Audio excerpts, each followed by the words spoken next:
आयज हांव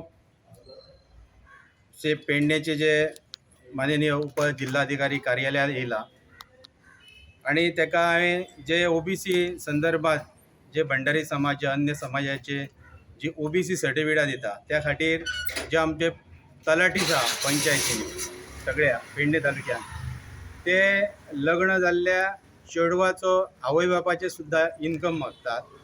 प्लस ते रहिवासी दाखलो ओबीसी खातीर आयज पेडण्यान 2-2 महिने एक म्हयनो ओबीसी खातीर लोकांक रावचे पडटा।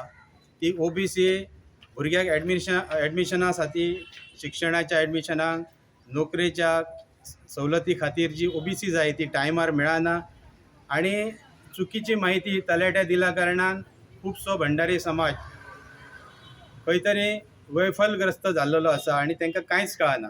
त्या खातीर हांवें कलेक्टराक आणि मामलेदाराक एक निवेदन सादर करून त्या तलाट्यांक ऑफिसान हाडून तांकां योग्य प्रशिक्षण दिवचें आणि बेगींतल्या बेगीन ओबीसी सर्टिफिकेट तेंच्यांनी इश्यू करचें अशें हांवें त्या हेतूनसून मागणी केल्या।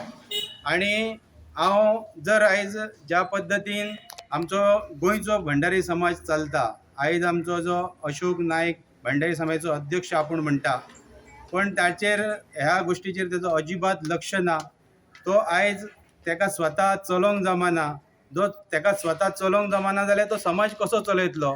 आयज तो आपलो हात आम आदमी पक्षाच्या हातान धरून जे जे कितें करता पळय तेणी समाजाक वेठीस धरचो न्हू, तेणी ही समाजाची जे समस्या आहा ते पयली सॉल्व करच्यो। आणि हे सगळे जावन जर आयज जर ही प्रशासन यंत्रणा सरकारी यंत्रणा जावं मामलेदार कलेक्टर हे ओबीसी फॉर्म जे आहा ते आमचे जे ओबीसी कास्ट सर्टिफिकेट आहा ते बेगींतल्या बेगीन जर दिना जाल्यार हांव ह्या 8 दिसा 10 दिसा भितर तांकां इन्स्ट्रक्शन जर पंचायतीक मेळना कलेक्टरा कडल्यान जाल्यार हांव एका दिसाच्या लाक्षणीय उपोशणाक मामलेदार कार्यालया फुडें हांव बसतलो आणि ह्या सरकारचो आणि ह्या सरकारी यंत्रणेचो निशेध करतलो।